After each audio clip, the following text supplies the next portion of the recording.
Hannah means family. When life gets you down, you know what you gotta do? I don't want to know what you gotta do. Just keep swimming. Just keep swimming. Hakuna Matata. Ain't no passing craze.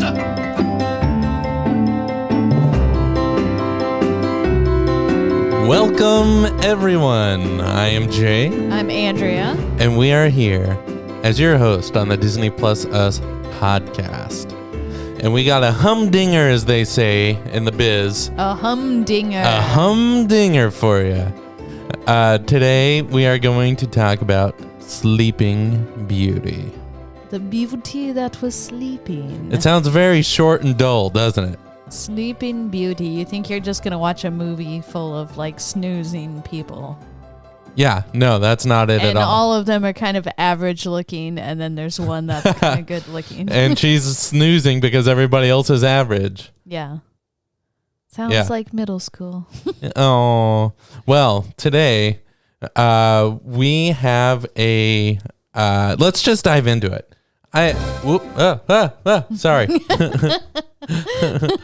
That was clearly Jay's a little jittery today. little too much get up and go in my blood. So, for those of you who haven't listened before, welcome. Thanks for listening. Yes. Jay and I have been listening to watching all of the Disney animated features, starting with Snow White and working our way forward in time.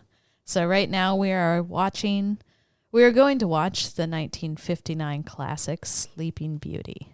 Yes. And before we get to that, let's do some news. So, I mean, there's a lot of cool Disney Plus news out there. All right, let's hear it. Boy. Jay and Andrea are going to talk about the news.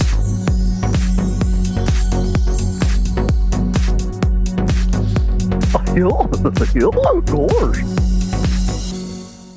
Yes. Okay. So, first on the docket is none other than our good friend Bob Iger.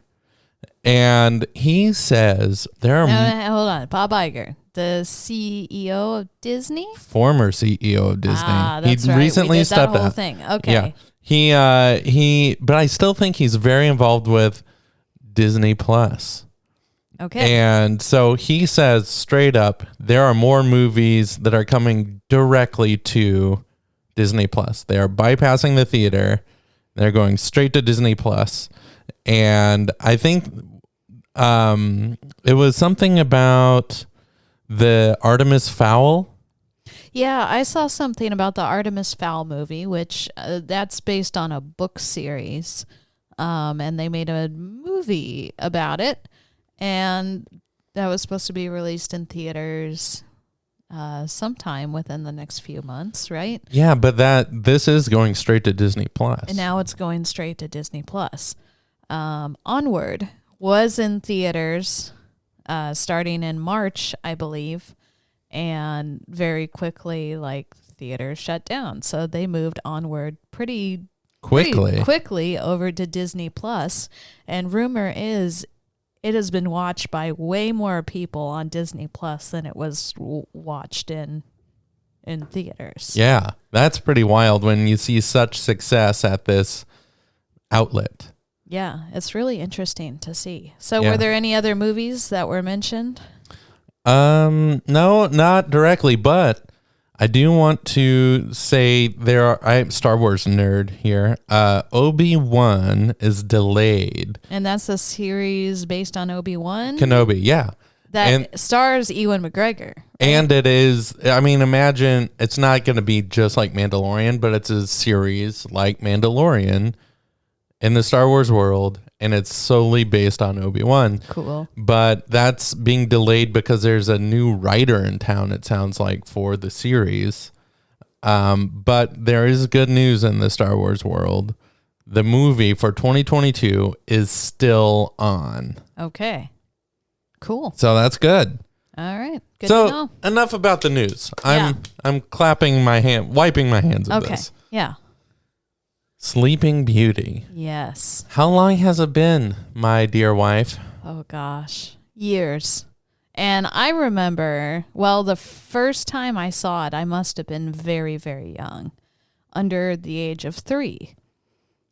The reason I know this is for 2 reasons. First off, I was totally freaked out by Maleficent.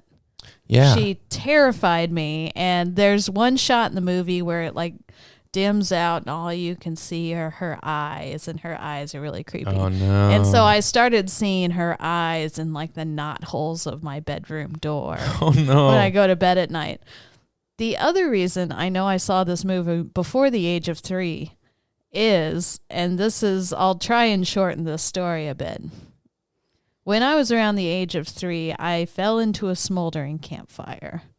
Yes, I've heard of this story. And the reason I fell into the smoldering campfire was because I was dancing around it like Maleficent's minions in this movie. Oh my gosh. I thought it looked fun. I'm like, sweet, I'm going to go dance around like those guys. And bam, fell in. Yikes. Got a nice scar on my arm. But Aw. otherwise, I came through unscathed. Wow. That's so crazy. I have a history with this movie. Yeah. Wow. So there's something there. For me, on the other hand, I just remember one scene, and it's the true love's kiss, The smoochy scene. and that's it. That's all Like, you remember. Is it a short movie? How old were you when you saw this? I don't know. I didn't write it down. Do you I remember mean, the 3 fairies? No.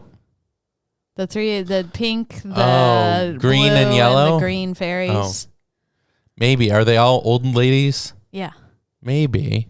Yeah. Now that you bring it up. And you might recognize some of the voices. Oh, fun. Yeah, the voice of the fairy godmother Yeah. is one of them. The voice of Lady from Lady and the Tramp, which we did last week, Yeah. is one of the fairy voices. Oh my gosh. So be listening for those. I'm excited now. Yeah, I'm. Let's bring it on. I'm ready. But in true Disney Plus us fashion, we've got to do an improv. Of course. And obviously, there's some sort of spell that says only to wake this sleeping beauty, only a true love's kiss can do this. Right. Somehow that became a thing. So you and I are going to play like wizards that set the rules of what the magic is. They're the ones that said, yes, for this sleeping spell, the only way to break it is a true love's kiss. All right. And our setting, we're at the top of a castle around a bubbling pot, maybe for nothing, but it could always be there. And it's some sort of meeting or committee Okay. where we're officially setting these rules for other issues. Okay. All right. Why, Mortimus? I dare say we struck gold with this. Stand back, Hezekiah. Sorry. The cauldron's bubbling on your robe. I said we dare done struck gold with Gold? this gold with this true love's kiss. True love's kiss, huh? Yes, we did well. Yeah. Okay. That's hard to come by, though, Hezekiah. That's why we did well. Yeah. Oh, you don't want people to be able to break these spells very easily. Why would you make it easy to break a spell? What if, say, a man gets turned into a toad? Can we have... you're saying true love's kiss? Some lady's gonna have to kiss a toad? For that one, let's just settle on a kiss. Okay, not true love? Just a kiss? Gender neutral, love optional kiss. Okay. Lips to green still, skin. someone gonna have to kiss a frog. Yeah, That's which pretty is, tough. it's pretty tough. Okay, what else we got? Okay, so I have one where the person gets the lower half. It's like their bottom half is a horse. And Like a reverse mermaid. it's and the top part is not a reverse mermaid. Horse bottom, human top, A centaur. centaur. Only it's exactly like that. Only their brain is a horse. So how can we break this Wait, one? so the top half is a horse and the bottom half is human? No, the person, it's a centaur, only acts more horsey. Like it goes after hay and neighs a lot. Okay, but they still have the human top. Yeah. You know, some girls like that. I'm not saying they don't, but I'm just telling you. I think True Love's Kiss is fine for that. We've used that already. Okay. Surely we can come up with something a little more original. How about by the light of a full moon, they must turn around 3 times and utter the phrase, dilly, dilly, dally. I love it. Let it be written. Let it be written. Okay, so what if she's dead? Like she's been poisoned and it looks like she's dead. How dead is dead? Skeleton? Well, no, she still like has some flesh on her. How about we make it so she doesn't decompose? Okay. Are we still saying True Love's Kiss for that? We've been using this kiss really hard. I know. It's so romantic. Do we need to talk about something, my friend? Well, it's been a while. Come here. And scene. Oh my God. Silly, yes.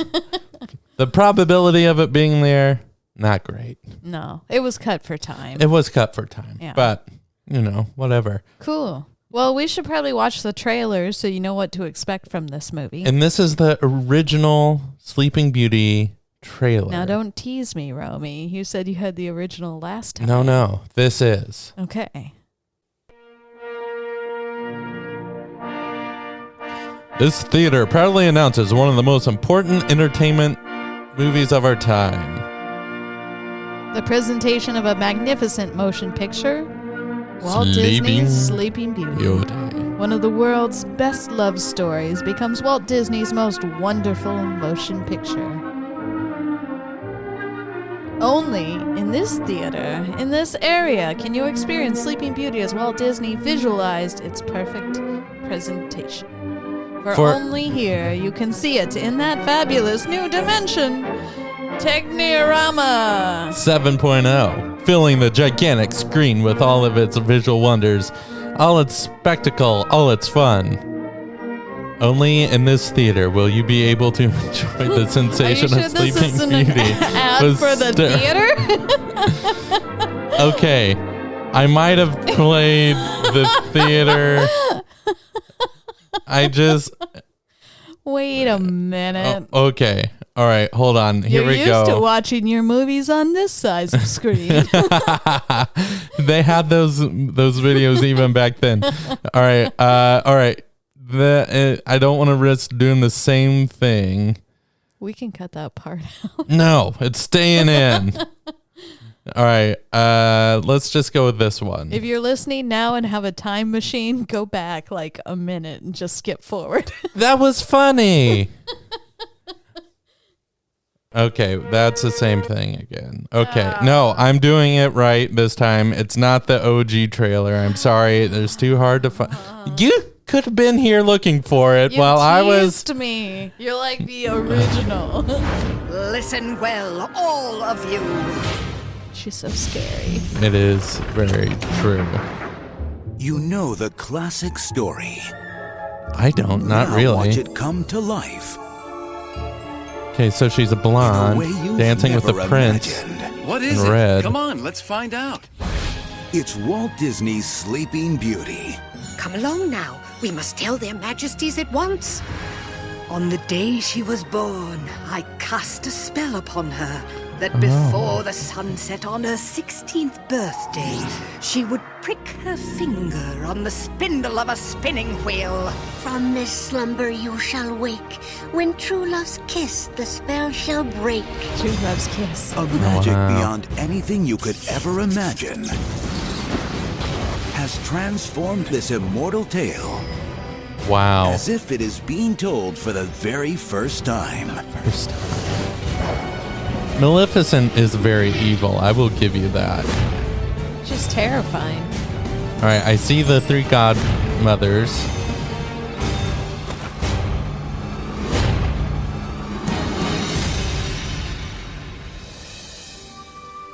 Oh, there's princess Prepare music. to have your senses awakened and Finally. experience the high-definition event of the year. It has been a long time. Walt Disney's Sleeping Beauty.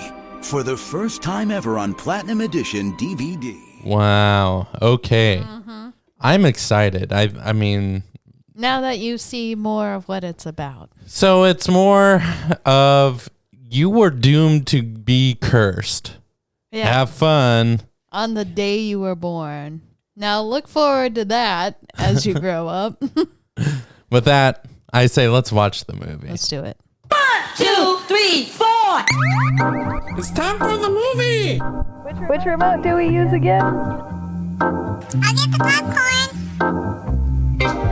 There could be spoilers. We'll be back in 4, 3, 2, 1. And we're back. We just watched Sleeping Beauty, and joining us, This is so exciting. Two fantastic people. None who have other. also watched Sleeping Beauty. Yes. Shaw and Maureen. This is our first time on the show. Yay. So, welcome, guys. Yeah, thanks for having us. This is Yeah. fantastic. Yeah, it's kind of it's a fun concept and just fun to go with. So let's talk Sleeping Beauty. You two. When was before tonight? When was the last time you've actually seen this movie? Okay, I'm going to start off with this one because as the youngest of 5 girls growing up, this was a staple in my family life. Oh, I know all the words. I know all the tunes. I was bugging Shaw like crazy because I was singing along with everything. I know Sleeping Beauty backwards and forwards. impressive. Yes. Shaw? And I can say with all honesty that I have never seen the movie all the way through. I have only seen bits and pieces when my kids were watching it at Nana's house. Oh. So I knew a little Oh. bit about it. And even when Maureen was singing the stuff, like the little background music and stuff, I thought it was just background music, but apparently there was words there, and she knew all the words to like the background scenes. I'm like, what? Because there is like it's not like your traditional musical where there's a bunch of different songs, right? Like there was very limited songs. Yeah. Like scene changes had background music, but there was lyrics there too. So it was interesting that from that perspective, I had no clue going in all of the intricacies that was Sleeping Beauty. It feels like we're in the presence of greatness when it comes to Maureen and, and Sleeping Beauty. I'm actually gonna have to watch my P's and Q's. P's and Q's. Yeah. Yeah.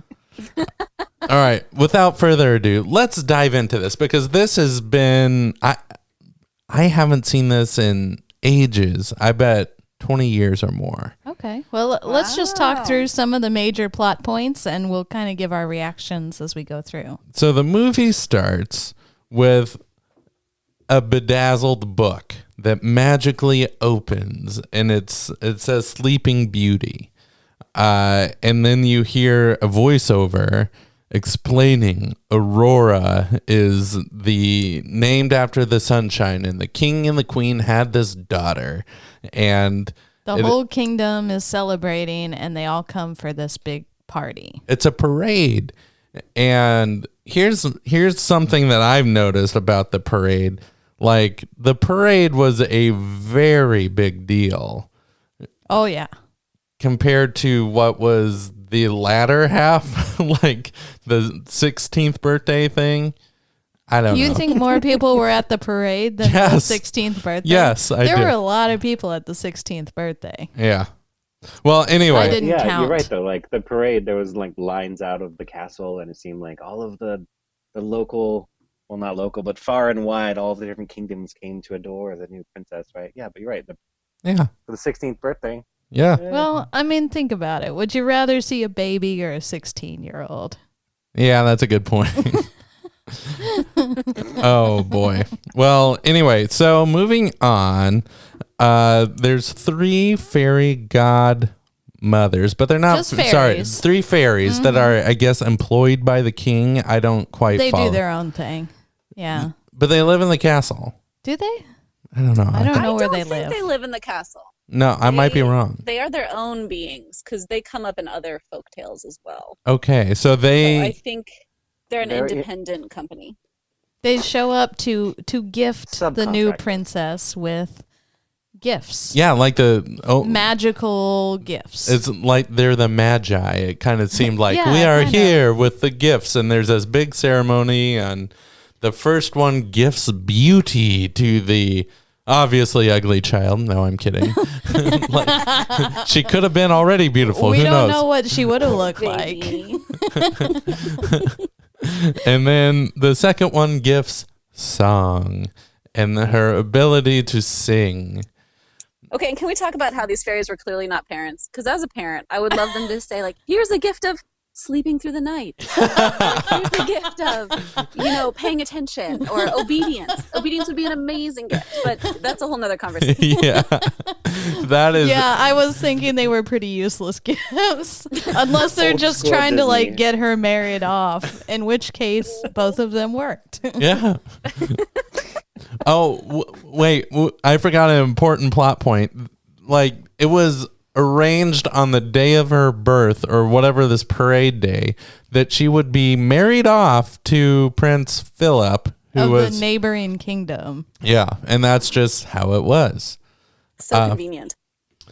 Then we, as the third fairy approaches the, what is it called, a bucket? No, Bassinet. bassinet, the baby, Cradle? the cradle, and says, here's my gift. Suddenly lights go out, evil comes pouring through the windows, and Maleficent shows up, and I guess is just really upset she wasn't invited to the She didn't shindig. get an invitation. You guys, you have to pay attention to guest lists. That's It's like the very theme through the important. whole movie. I guess Make sure your guest list is spot on. That is This the could be the moral. rest of your life. Be sure to invite the evil one who would take vengeance on you if she is not invited. oh man. We all know one. Yeah, there's always one. Okay, so So Maleficent shows up, mad she's not invited. So she curses the baby.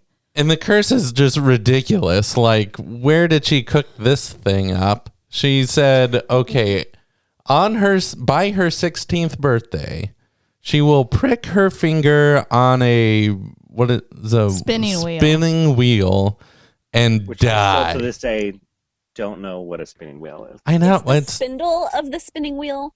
So the spindle is the pokey part that comes out of the circle thing that you put yarn through to create fabric.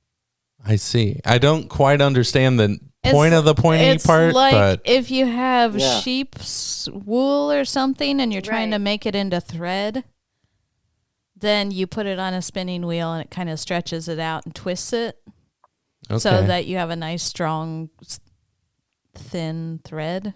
I'm not gonna. I don't know. I'm not read up on the. I will trust that it makes sense. There's a pokey thing on a spinning wheel. I don't. So is there a deeper meaning then to this, like, stretching out of the thread and stretching out of the 16 years and this spinning wheel? Oh. Why a spinning wheel? There's so many things that could have. I know. Like, I didn't know if It's- there was a deeper meaning here that I just went over my head. It's a little genderist, a little bit, Because they're a giving her woman- beauty and song, and now the feminine arts of sewing are going to kill her eventually. It's kind of how I feel about sewing too. Like it would kill me if I had to do it. So I kind of feel for her a little bit. Well, they always warned us in like home ec class, don't let this needle go through your finger, oh, like on the sewing machine. So this is kind of the same thing. yeah, only much more fatal. Yeah. Side note: I did step on a nail when I was mowing the lawn last Sunday. So, Oh, ouch. yeah, but I'm okay. All right, let's. No tetanus. No. No, lockdown. I had a booster, thank God, just a good. month ago. So I'm in good shape. Bring him on, I say. All right, so Maleficent exits and After laughing evilly. Now, first off, let's discuss Maleficent. Why is she evil? There's no real motive. There's something with hell. Like, Yeah. she made some like demonic reference. I'm Yeah. like, wow, that's dark. So is she I mean, yeah. connected with hell in some way, or is she just a fan of it? What? Yeah, I couldn't figure that either. There's zero motivation, right? She shows up and just randomly throws this curse out because she's not on the guest list. There's got to be a backstory here. Does she love the king? I mean, what is it? It just comes out of nowhere that she's this mistress of evil and like summoning hell and all of its demons and the weird her little minions. I don't know. Yeah. Boy, can But she we hold a never grudge. discover. Like, she holds a grudge for 16 years trying to track this girl down. Just get over it. Come on. I know. You weren't invited to a party. What does she do with her time where that she has enough time to do this? There's got to be like a sequel to this movie explaining this. Maybe a prequel. I don't know. Well, there's those Angelina Jolie movies. Oh, I'm going to watch those. That's right. You watch them and report back. Okay, so anyway, the movie then takes us. Well, bless their hearts, the three fairies say, you know what? Let's nip this problem in the bud, and let's take the princess and raise her as our own child, where we can watch her for 16 years and make sure she does not even see a spinning wheel. Okay, well, hang on, Jay. You forgot about the third. Oh, you're Fair. right. Thank you. Maureen, what does the third one do? Sure. So the third blue fairy, Merryweather, is encouraged by her two little friends, Flora and Fauna, to say, in comforting the king and queen by saying, we're not done yet. We still have one last gift to give. And so they push Merryweather forward and they just say, do the best that you can. And she somehow comes up with this elaborate plan in rhyme to turn Maleficent's curse into not such a bad situation and say, instead of in death, this will just happen in sleep. But not forever, but until your true love's first kiss comes around to break the spell. Oh, that's right. Now, here's my point. If you're about 10 or 15 minutes late to this movie and you miss this whole part at the beginning, I bet you are lost and you cannot find your bearings. But all right. Yeah, so the bless our hearts of the fairies take the princess Aurora, but give her a new name. Briar Rose. Briar Rose. Uh-huh. Raise her in the forest as a peasant. Are able to successfully hide her for 16 years because Maleficent is throwing a fit that she can't find him anywhere. And they cannot use magic for this entire 16 years. Yeah, so can we talk about this? Yes. This just bugged me the whole movie. So they take her, like, the same day she's born, basically, to go raise her in the woods, to hide her, like, deep in the woods from Maleficent for 16 years, and give her a new name, give her a new identity. But the fairies keep their names, these immortal beings that have been around that seem to know Maleficent on a first-name basis. And the fairies are just like, oh, we'll keep our same color dress, our same, like, we're not going to disguise ourselves. We'll still go by Flora, Fauna, and Merryweather. But there you go. Yeah, no, that's a valid point. I think it's much easier to change their names than the baby who's been alive for one day's name. But, yeah, that's a good point. Well, and I also wondered, why didn't they like steal her away when she was 15 and hide her for like a year? Like, why did it have to be when she was a baby? What if she's 6 and touches... Was that a part of the curse? That it was just any time before the 16th birthday, or like... Let's consult with our master, Maureen, on this one. I mean, to my knowledge, they just say before your 16th, like sundown on your 16th birthday. So it could have happened when she was 7 or 12.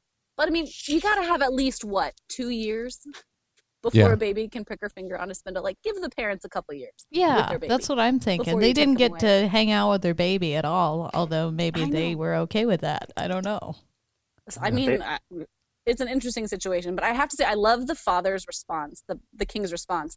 Like, his immediate knee-jerk reaction is, oh, let's burn all the spindles in the Makes country. sense to me. Like, they shoot to the big bonfire. Like, you're working with Maleficent, this crazy queen of demons. Like, you don't think she can just create a spinning wheel? You don't think she can get someone to make one for her? Yeah. The original baby proofing. Burn all the needles. Oh, that's hilarious. Okay, so flash forward, it's her 16th birthday. They get her out of the house to go pick berries or something. and here's where the fairy godmothers go horribly reckless, I I feel. love this scene. They send her out, go pick berries alone. We're gonna throw you a birthday party. And they are the most just like clueless. Like, what have they been doing for 16 years as humans? Who's been cooking and like making clothes and stuff? Because they set out to make a dress. They set out to bake something without using magic. And it was comical. I mean, I loved it, but they just went about it the wrong way. And go ahead. And they just went in all. Yeah, you're right. Like, it was a great scene. Like, that was probably one of the more sort of like fun scenes of the movie. But then you think, like, well, wait a minute. Like, Aurora's wearing clothes for a 16-year-old, and you guys have been living here for 16 years. Who's been doing the cleaning and the baking and the making of the clothes? It was yeah. I have We a didn't just fast theory. forward 16 years in the podcast. We fast forward 16 years. No backstory. I think it only was thing I the can blue think of- fairy. Yeah, you go, Andrea. Yeah, I think it was the blue fairy. Because she seemed to like, no, that's teaspoon. That means teaspoon. And what are you doing? Oh, this is the hole for the bottom of the dress. And she just shakes her head. I think the blue fairy was doing everything. Which is funny All because she along. was the one that fought to give up the wands so much. Yeah. She was the one that's most shocked about turning their wands in and not using magic. But I bet she's the one that just bucked up and got it done. She's a go-getter. Like, they didn't take her seriously, but she was the one who was the most competent out of all of them.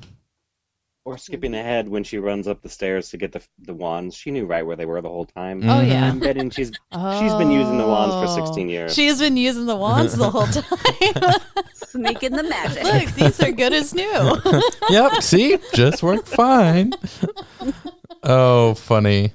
Well, okay, so that's at this point we cut over to Princess Aurora, or Briar Rose. Briar Rose, who has befriended animals Has a lovely singing voice. and has been telling the animals of a dream of a prince, and she sings the biggest song of the movie, which is what is it? In a dream kiss. Once upon a dream, or I know you, I've walked with you. I don't know what the Once title upon is. a dream. Yeah.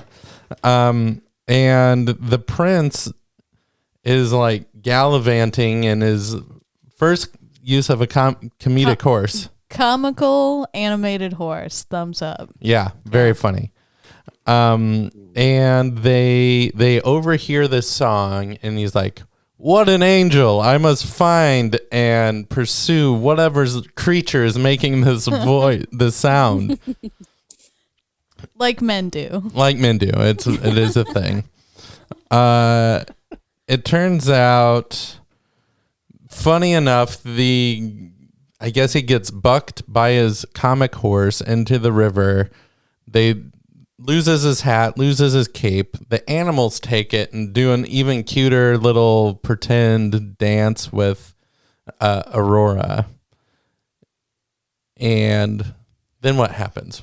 Well, he sneaks up. He sees where his coat goes, finds her, sneaks up, dances with her. They sing. Fall in love. Fall in love. Sparks like, fly. immediately. And then after all of this, he's like, "What is your name?" And she's like, "I gotta go," and runs to the cottage. And that's Not before giving out her address. I won't give you my name, but I'll tell you where I live. But here's where I live. Yeah. I'm in the cottage in the woods. In the And I'll glen. see you tonight at my Yeah. house. Yeah, they did At set the up. cottage in the glen. They did set. These fairies did not teach any sort of stranger danger or giving out personal information. Yeah, that was. Well, he was cute, so. I know. 16-year-old girl, you got to give her some breaks. I understand. Homeschooled, like she's got nobody else. It's going to be fine. But we glance over the fact this is the first man she's ever seen in her entire life. You're right. So, I mean, he could have looked like a Sasquatch, and she'd be like, Amazing. still true. beating heart. It is true. Oh, funny. Well, she gets back, and the fairies, they don't really throw a party. The party's kind of meh, and they're like, oh, by the way, you're really a princess, and this is where the truth comes out. Yeah, and we're taking you back to the castle tonight. By the way, what we've been calling you for 16 years, not your real name. And you could die. There's a curse or something. Don't they explain I don't that? think they told her about Okay, the they didn't curse. tell her about Yeah. the curse. Yeah. And the... Well, we get some teenage angst. Because all Briar Rose is thinking about is this guy she met in the woods. And she won't be able to meet up with him if they're going back to the castle tonight. So she throws herself on her bed and cries. What happens from there? I forget. My notes are a little spare. Can we go back 1 second? Yeah, sure. I thought it was really interesting. Right when she comes in and they're trying to clean up their sort of magic mess. Who was it? The blue one, Merryweather. I thought it was really cool that it seemed very much like they were paying homage to Fantasia with the little dancing mop. Yeah. And the way she was moving, I was like, this is just like Fantasia. That's a great point. The Sorcerer's Apprentice there. The music was almost identical as well. Like there were a couple bars of the same music from Fantasia. Oh. And then she goes, That's cool. stop, mop. Oh, Stop, Mom. here's what really rubbed me the wrong way, and I think it's supposed to. That the two witches were fighting using their magic to change the dress color from pink to blue so furiously that magic sparks were shooting out the only place in the house where it could shoot out, and that's the chimney. And just so happens Maleficent's evil crow is flying overhead and picks up the magic signal, and it's like, hey, there's magic going on. Something's down here. And where are we now? What are we doing? We are back with our two kings, King Stefan and King Philip's dad. And they are drinking a toast to That's right. their children getting together and immediately getting married and immediately having children. That's right. That was pretty funny. Here's one of Disney's multiple viewings of a whole lot of drinking alcohol in a kids movie. Because I feel like this is all over the place. I remember seeing especially with this their as servant. a kid. Yeah, and thinking that Yes. was hilarious that the servant is like passed out drunk. I'm going to give this, Drinking all the wine. this is a hard G. Like, this is not a soft G. It's a very hard G rating. It's true. And it gets scary, man. I mean, I had nightmares after this movie growing Yeah. up so many times. Oh, Andrea has a story. Yeah, on the first part, I told a story about Maleficent, and I had nightmares, and I saw her eyes and like the knot holes of my door, and anyway, this whole thing. So we're back at the castle. It's her birthday. Wait. What? Philip comes riding up. He's like, "Father, I found the girl I'm going to marry. She's a peasant." And the dad freaks out. Yes. Okay. Now they're taking her back to the castle. And she gets... Are you okay, Shaw? I'm good. It was such a hard thing. They keep her safe for 16 years. Why couldn't they just keep her safe for a couple more hours and say, hey, we don't have to go to a castle right now. I No one's know, expecting us. right? We haven't had any communication with the outside world for 16 years. Take But her we'll on a just show up tour of the unannounced. town or something. Very irresponsible fairies. They did Such kind of blow it. irresponsible. And then they're like, let's leave her alone for a few minutes. No. Yeah, so they take her to a room that's made of stone and just give her time. And that's when, of course, Maleficent shows up, immediately hypnotizes her, sends her up the stairs, and like conjures a spinning wheel where she immediately is like zombie-eyed and reaches out and pokes her finger on the a very important pointy thing of it, the spinning wheel, killing her.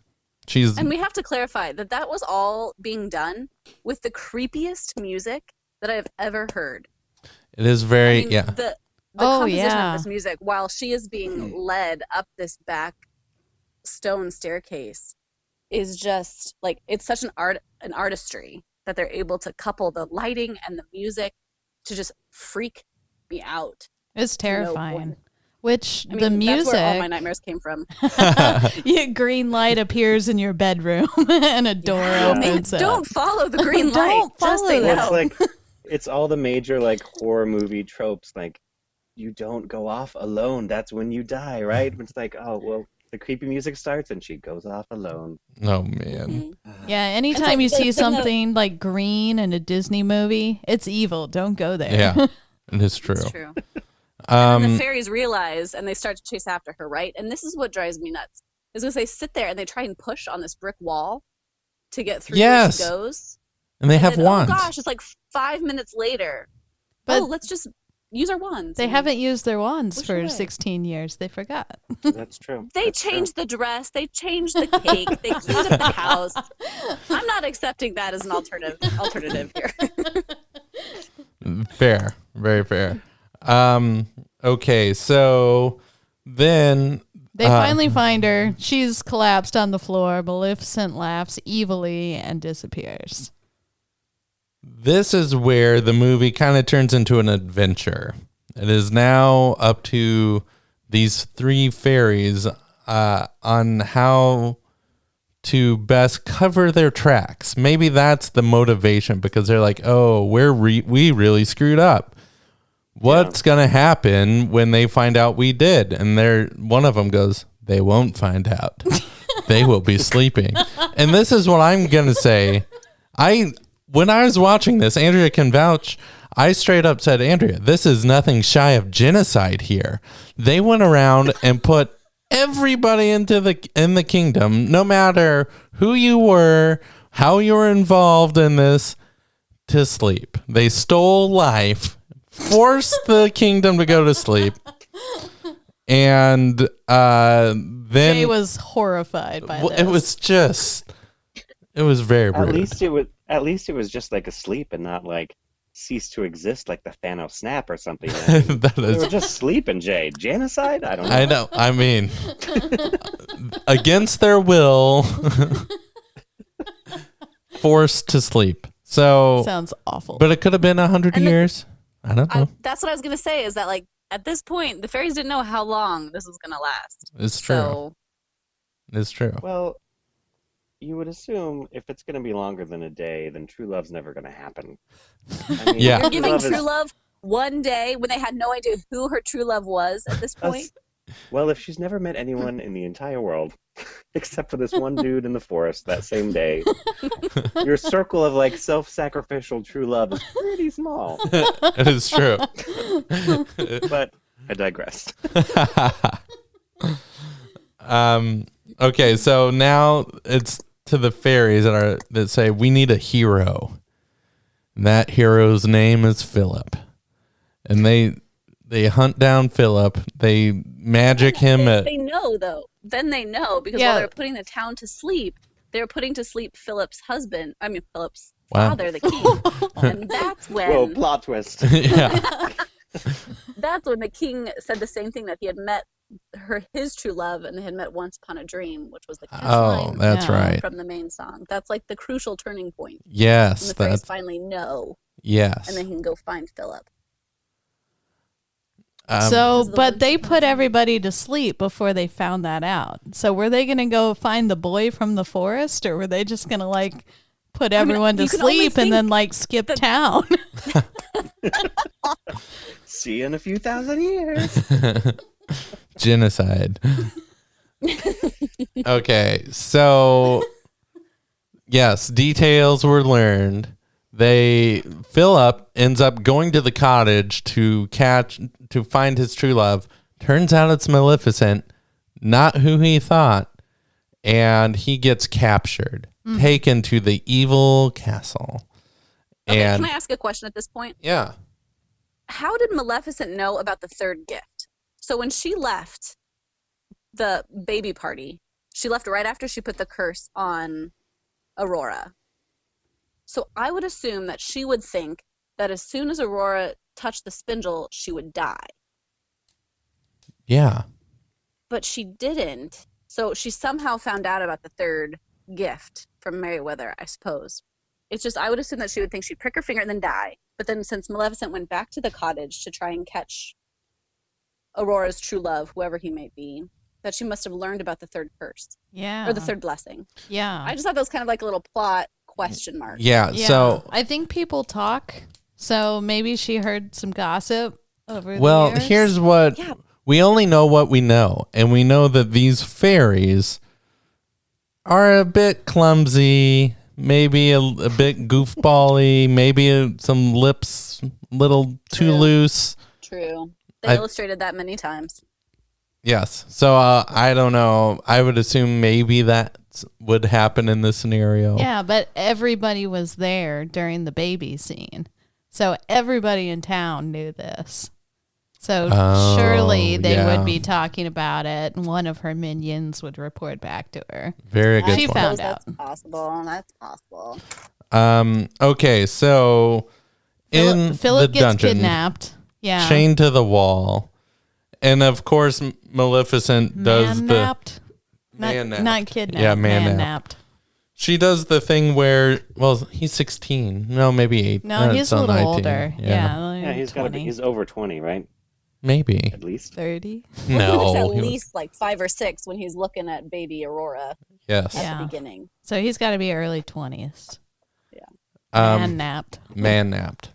So what else happens? She's like, I'll let you go when you're 100. Yeah, she straight up tells the plan to him, and the fairy godmothers decide, let's go to Maleficent's home and barge in on this. And they go down to the dungeon, zap after Maleficent has left, zap the tines that are holding him, and then give him, hey, here's a sword. Here's a shield. But they have powers. It's like the sword of truth will always be able to, and then here's a shield of protection that is protecting you from shield of virtue. Virtue, yes. But I want to point out, it was interesting because, no, go ahead. It's my opinion that Philip was a terrible fighter. He was just waving his sword around like an idiot, and he drops the shield. But what were you saying, Cha? Yeah. No, I just thought it was interesting that, I mean, you see this in a lot of Disney movies, and like good and bad, good and evil are very black and white in the early days of Disney, right? Like, 'cause, I mean, she comes out straight up, a scene before this, she says, I am the mistress of evil. And then right after that, he gets the shield of virtue and the sword of truth. Like, good and evil are just so black and white in Disney. I mean, later we start to get really a lot of gray area on what that means, right? But in this time of Disney, like, it's just, no, it's here's good and here's evil. There's no gray area. There's nothing in between. I thought that's, I mean, they just really force that down on you, right? Yes, they really do. It's the sword of truth. There's no reason why it's called that, but it's just to show that we are all good here. Isn't that in the Bible, like the armor of God, and there's the sword of truth? Yeah, put on the armor of God. Yeah. Yeah. Sounds like something. Has nothing to do with anything biblical in this movie, but I think they ripped it off. Sounded cool. Writing's hard. This whole story was ripped off, too, wasn't it? Anyway? What? I mean, most of these early ones were. Oh, yes. Okay, they were so just fairy tales. The prince charges he's trying to escape, and this was actually a pretty intense scene. I loved watching the escape scene, and the fairies come and help him, and he's bumbling every step of the way. So when there's like hot water or something poured down, they turned it into a rainbow. Or here's boulders falling, and they're bubbles now. And arrows coming flying. Nope, they're flowers. It was because they're only allowed to do good with their magic. Except the blue fairy turned the crow into stone, That is true. Yes. which is arguably saw that not too. a good deed. Since in Disney movies all animals are rational beings, turning one to stone would be taking its life. Yeah, that's A rational murder. being's life. These are genocidal fairies, I'm Yeah. telling you. They're just trying to cover their butts, Jay. They made a mistake at work. They're trying to cover their butts. Everyone's been there. We don't always resort to genocide, but you know. So what's funny is I don't remember the crow ever coming back to life. Like He in never this, did. He's gone, man. Yeah, he's gone. And So inquiring minds want to know. It is actually not a crow. It is a raven. thank you. Out there. How can you tell? Google. Ooh, Oh, yeah, can't argue with that. I'm sure there's maybe an animation thing that you could tell, but So now Okay. the prince has escaped the castle. Maleficent throws up this, of all things, giant thorn patch around the entire, like, sleeping kingdom. I know that would deter me from true love. So, Yeah. oh, thorns. Okay. Yeah, I just escaped doom, and now there's thorns around the kingdom. Better not. No. And he does seem to maneuver that fairly easily. Yeah, it takes him like 3 swipes. the only Yeah. time he uses his sword effectively is on the thorn. Other than that, he is not trained on the sword. It is true. It is very true. Maleficent zips over there in no time. Becomes a dragon. Becomes a dragon for who knows why. Because she can. And starts fighting this epic battle in which the fairy godmothers cast some spell on the sword. The sword zings up into the chest of Maleficent and she dies, we assume. And that's when we get our happily ever after ending. Everybody wakes up. The princess wakes up. Oh, no. Well, the guy goes up to kiss her. Without her consent. Yes. I'm sure it's given post consciousness, which is also sounding horrible. So everybody's happy. The kingdom wakes up. They get married like day one. Well, we don't know that. They just danced. Yeah. Yeah. And then we see the credits. There it is. All right, Leeches, what'd you think? What'd you think of this movie? I mean, I love it. It's a part of my youth, so I just have a soft spot for it. My sisters and I still joke about make it pink, make it blue, and scrumps at parties, a toast to the bride and all that stuff. But what drives me nuts is how little Aurora actually communicates. Because even especially at the end, when she goes and hugs her mother and father, who she has no idea ever existed before, she hasn't seen in 16 years. It's just this little hug to mom, little hug to dad, and then I'm going to go dance with this guy I've known for 30 minutes. Yeah. That's, It's... She knew him longer than her parents, I guess, but... I don't think I guess she's that's the true. main character. In yeah. this. Who do you think is? The fairies. Yeah. Like all of the action is around them creating problems and then solving it. Like she's barely on screen, Aurora. It's very true. Now, while we're talking about Aurora, should we move on to our next segment?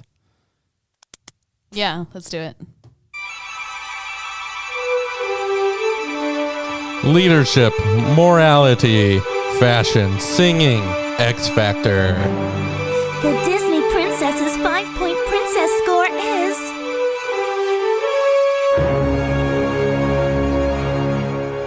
All right.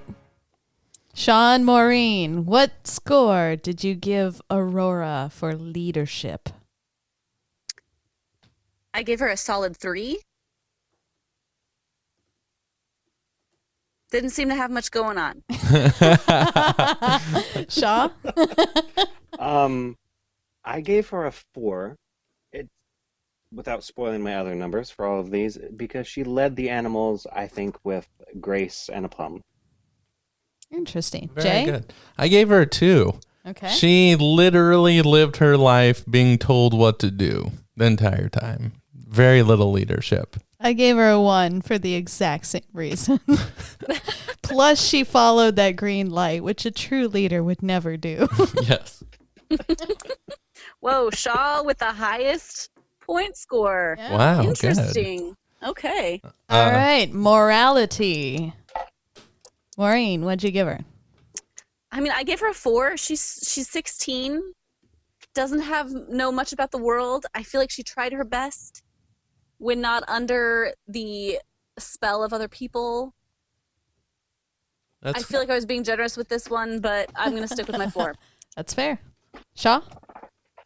I gave her a 1. She had 16 years of being told like one rule about the world, like don't talk to strangers, they're dangerous. And the first stranger she meets, she gives out her address, she's cuddling with him, her head on his shoulder. She's an idiot. She could have been murdered. We don't. She could have been. Very good point. Jay? I gave her a 3. Interesting. Yeah. I mean, nothing special. She wasn't like the spawn of Satan here, but she didn't do anything great. Yeah, I gave her a 2, mostly because she broke the rules. She got upset after like her fairies did all this stuff for her. And then she's like following this green light and doing exactly what they told her not to do. Yeah. So even though she was hypnotized. So yeah, 2. Got it. Fashion. Okay, I gave this girl a solid 5. Granted, she only wore 2 dresses the whole time, and she only picked out one of them probably. But the girl can wear a dress. She can and wear her hair's a dress. awesome. Yeah. And that purple And if scarf that's all you got, went really well with that dress. So. It was fabulous. Yeah. I mean, it was just great. So what she could do, she did really, really well. Shaw. I went with a 1 again. Because she seemingly didn't care. I mean, if you're going to get a high score in fashion, you have to care about fashion, in my opinion. And she didn't care about the dress when she walked in when they first tried to surprise her with it. And then the last scene when her dress is changing colors and no one notices. If you care about fashion in the slightest, you're going to know that you've got a techno dress. That's true. Her very first dress that she wears is a gray drab bland dress. And just, come on, she's a princess. They don't wear gray. That's a very good point. She wasn't a princess at that point. Technically, she was. Always a princess. And if she's truly in love, she's going to be focused on her love's eyes, not on what's happening to the color of her dress. But that's fine. You can go. Jay. I went with a 3. Just because she herself didn't put on anything that was like, wow, it was gifted to her. And then she, went with it when it went all technicolor. So 3. I mean, I don't know if it was her fashion sense, but the fairies, I suppose. Point. Yeah. I gave her a 4. I thought she wore the heck out of those dresses. There were only 2 of them, and one of them was picked out for her. I would have liked to see her hair do something different, but 4, yeah. Singing ability. Okay. I'm sorry, but this girl has chops. She can carry a tune. She can belt it out. Sometimes it goes against my ears, but I gave her a 5. Nice. Shaw?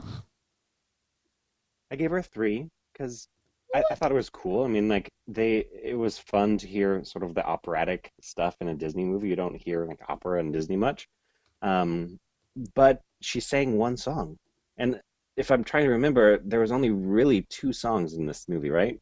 This is a fair song point. That she sang, and then there was the King singing the Drunken Scrump song, which I thought was really interesting for a Disney musical. It had one song sung by the princess, which is probably never ever been done in any other Disney movie. Maybe I'm wrong, but I think there was one at the beginning that was just I leaned over to Andrea and I said, "This song is doing nothing for me. It is not work." The parade to the newborn baby. Did not like that. Sure, song. yeah. Didn't like it was that kind of one. like background music throughout, but nothing that was sort of your typical solo princess. Yeah, there is a lot of singing and there are a lot of lyrics, but I agree, it's more background chorus singing.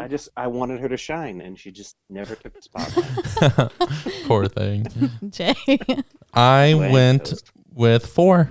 Oh. She did a good job with what she had. She literally was given the gift of song. That's true. And she killed it. I gave her a 5. Thank you. Thank you, Andrea. Okay, finally, X Factor. Song, not songs. Gift of one gift song. Of song. This is it. She used it up. All right. X Factor, this princess gets a solid 1. She has nothing going on. Nothing exemplary. I mean, she has all these gifts, but I just feel like there is nothing really, really special. Shaw? So I know we were talking before this off recording. So I'm gonna have to do something that's never been done. I'm gonna give her a 0. Ooh. Whoa.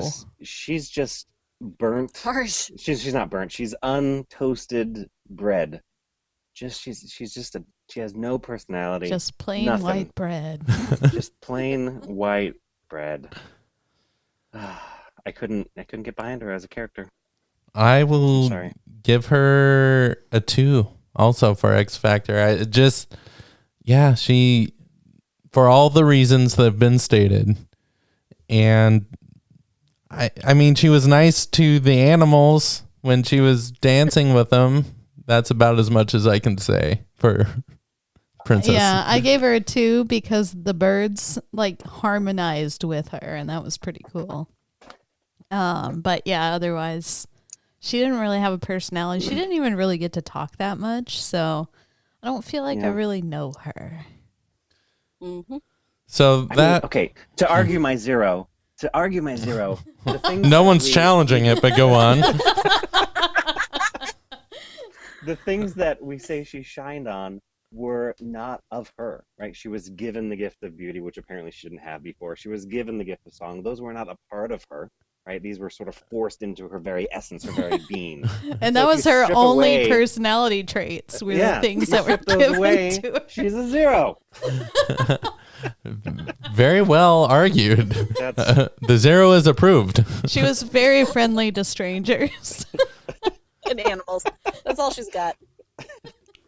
Oh, funny. All right. So our final score for Aurora, or Sleeping Beauty, as she is otherwise known, is a 28. 28. So that compares to a 36 for Cinderella, a 34 for Wendy from Peter Pan, and a 21 from Alice in Wonderland. So right now she is ranked 3rd out of 4. All right. On our princess scale. Good to know. Yep. Yeah. All right. Should we move on to... Here are true facts about Sleeping Beauty. So we looked up some quick facts about Sleeping Beauty. Andrea, fire away, please. All right. So the music is originally from a ballet written by Russian composer Tchaikovsky. Oh, I've heard of him. Is a ballet about Sleeping Beauty. They pretty much just took all the music, put some words to some of it, but it all came from that ballet. Interesting. Yeah, fun fact. Let's see what else we got. The 3 fairies were Verna Felton, who you may remember as the fairy godmother from Cinderella. Awesome. Let's see who else. Barbara Luddy, who you may remember as Lady from Lady and the Tramp. Perfect. And Barbara Jo Allen was the green fairy in the middle. And I believe she played one other Disney. She was the maid in Sword in the Stone. Oh. So she didn't get quite as many flashy roles as the other 2. That was some great true facts. Thank you. All right. This next segment is going to be all Shaw Marine. And that is... Wheel of morality, turn, turn, turn. Tell us the lesson that we should learn. Moral number 1. And the moral of today's story is... All right. You two. What is the moral of Sleeping Beauty?